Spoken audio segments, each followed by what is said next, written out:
Hello, my dear students. Today I have this book with me, A Tale of Two Cities, and it is a novel written by Charles Dickens, and it is novel for class 8th. Okay.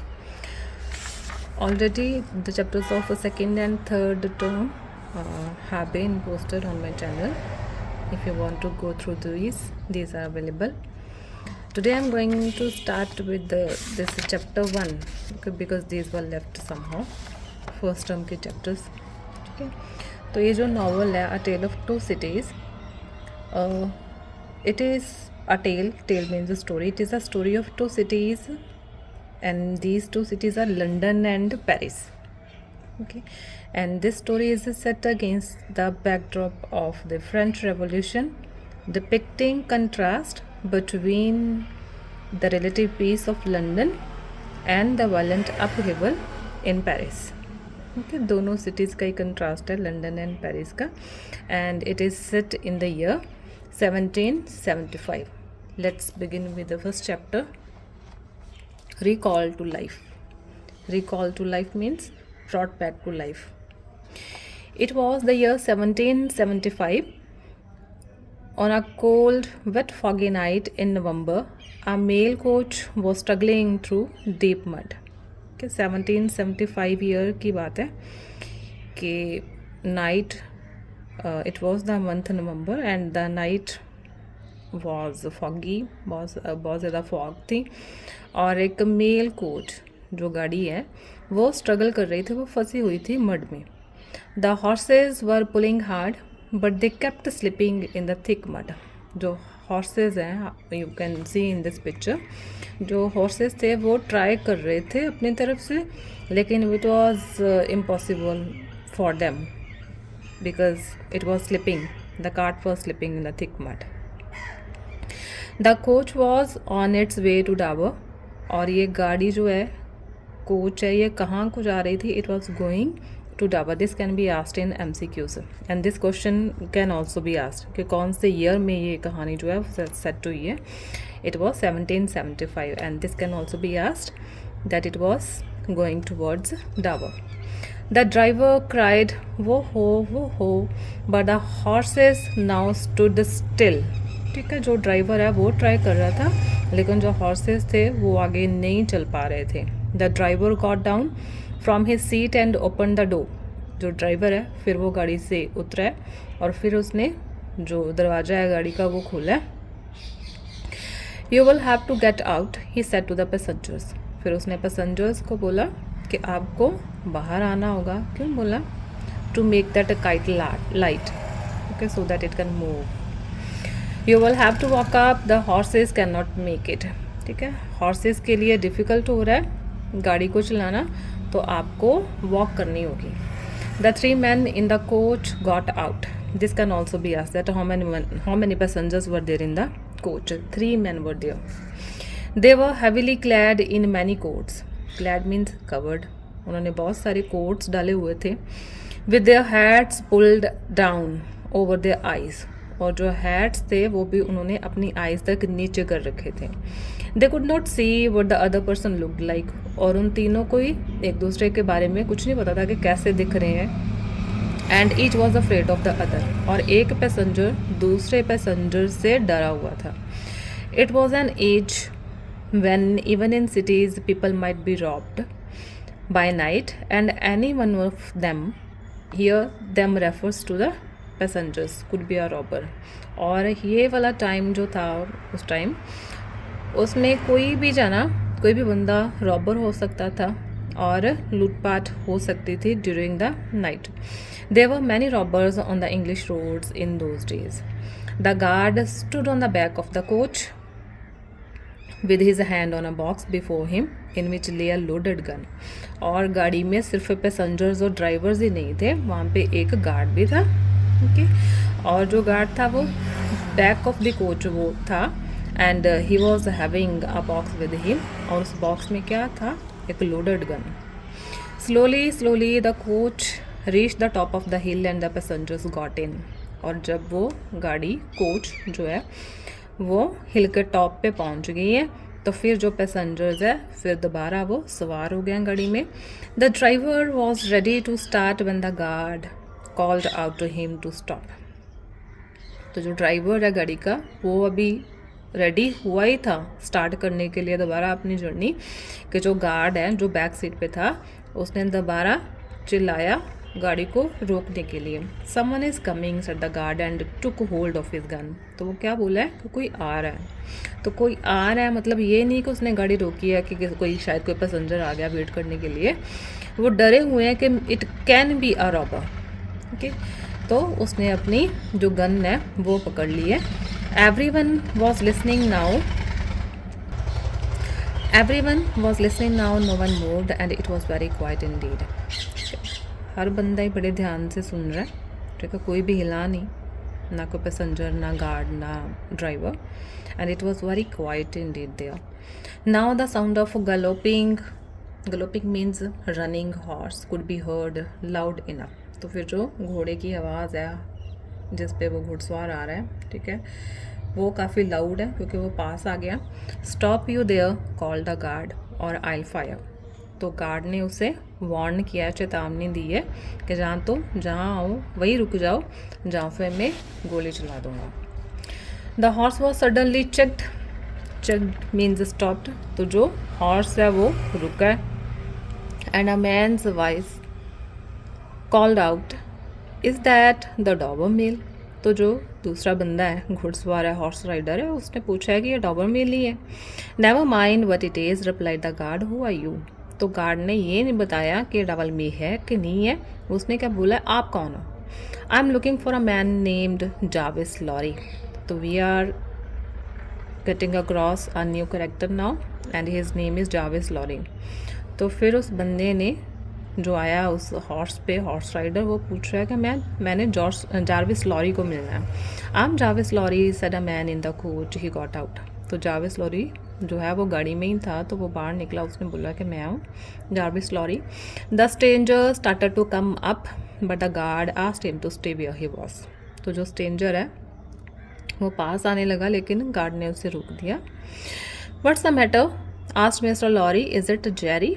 अभी ये Jerry कौन है, वो जो horse rider है उसका नाम Jerry है, Jerry Cruncher full name. Yes mister Lorry it's Jerry said the stranger.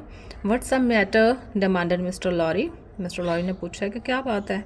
And then Jerry says that I have a letter for you, it is from Tellson's bank in London. Tellson's bank वो bank है जिसमें जाविस lorry काम करता है और वो London में है, ओके, और उसकी ब्रांच जो है वो पेरिस में भी है। तो जेरी ने बताया कि मेरे पास लेटर है जो टेल्सन्स बैंक लंदन से है आपके लिए। Mister Lorry turn to the guard, I know this man, he said he is all right. तो लॉरी ने बोला है कि मैं इस बंदे को जानता हूँ, ये अच्छा भला है। He better be said the guard and called out to the stranger. तो फिर गार्ड ने बोला कि अच्छा है कि ये ठीक है। And then he called out to the stranger, hello you come up slowly, have you got a gun. फिर उसने पूछा है कि तुम्हारे पास कोई गन तो नहीं है।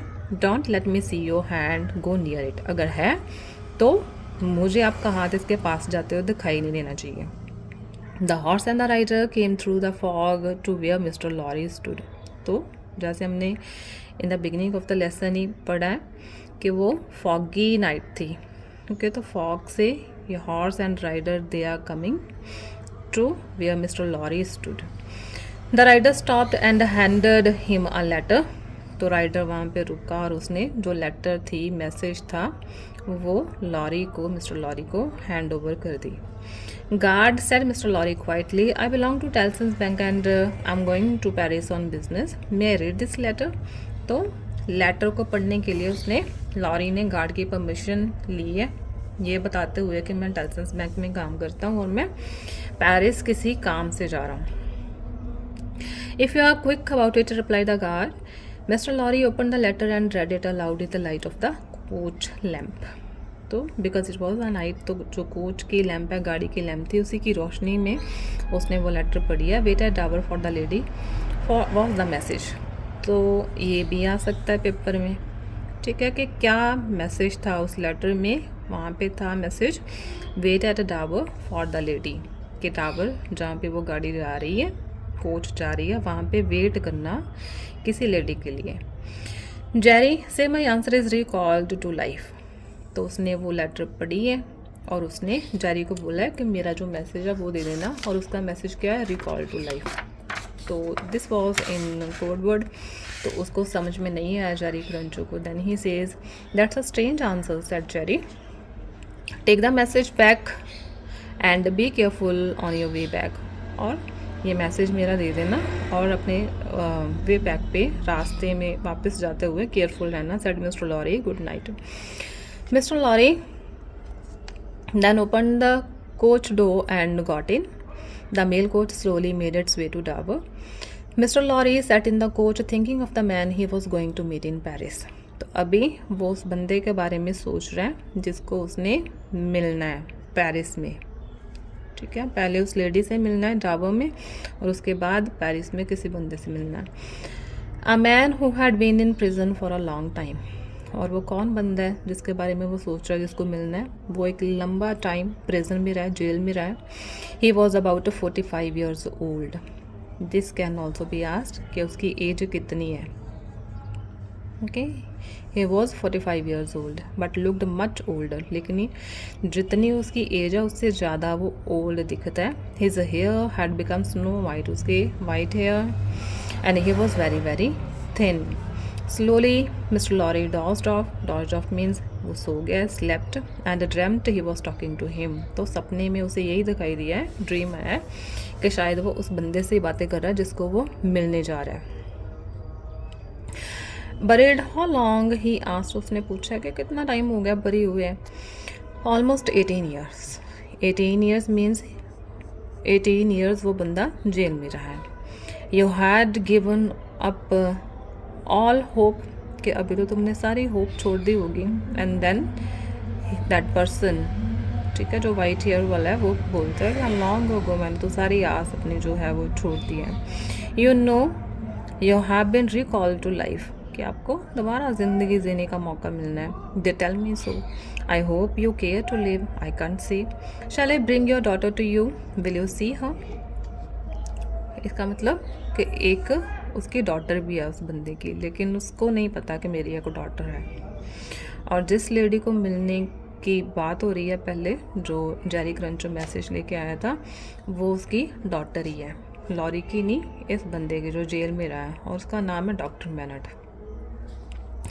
To this the answer was always different. और जब मिस्टर लॉरी उससे ये बात पूछता है, shall I bring your daughter to you, तो डॉक्टर मैनट जो वो बूढ़ा आदमी है, उसका बूढ़ा नहीं है, 45 ईयर्स है लेकिन दिखता बूढ़ा है, तो उसका आंसर हर दफ़ा ही वो डिफरेंट है। Sometimes it was wait it would kill me to see her soon, okay, sometimes it was tears, and sometimes it was I don't know. The words were still resounding, resounding means जैसे वो eco हो रही है, okay, गूंज रहे हैं, ringing in mister lorries years when he woke up. और जब वो उठता है तो यही वर्ड्स जो हैं उसके कानों में गूंज रहे हैं। It was a clear bright beautiful day, 18 years, ठीक है। तो पहले कैसी नाइट थी?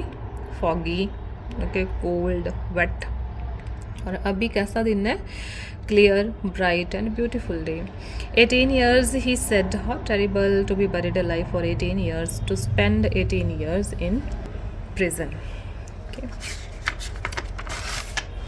With this, the chapter is over. तो एक बार ये समरी देख लेते हैं। It was the year 1775 on a cold, wet, foggy night. ठीक है, कैसी नाइट है ये भी पूछ सकते हैं कि कोल्ड, वेट, फॉगी नाइट है। और mister Lorry set out for Dover, कहाँ जा रहा है? डावर जा रहा है।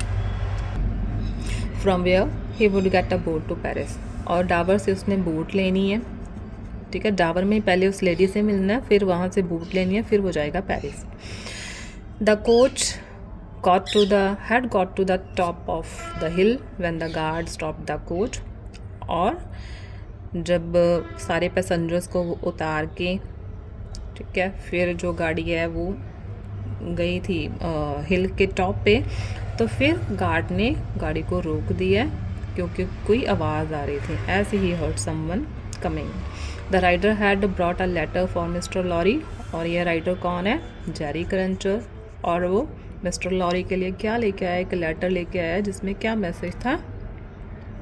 Wait at Dover for the lady. The letter asked him to wait at Dover for the lady. Mr. Lorry gave an answer to the message. और उसका क्या मैसेज है? Recall to life. The rider took the message and departed. Departed means left, and the coach resumed means started its journey to Dover. As the coach moved, Mr. Lorry fell asleep. उसको नींद आ गई है. बाद में उसको सपना आया. Dreamt of a man who had been in prison for 18 years and was now released. और जिसका सपना है वो कैसा दिखता है? He was 45 years old but looked very old. Mr. Lorry was going to meet him and bring him back along with his daughter, who he was to meet at Dover and go with her to Paris. Okay, this was our chapter. Okay, there will be more videos about the chapters of first term also. You can please subscribe my channel for those videos. Thank you. God bless you.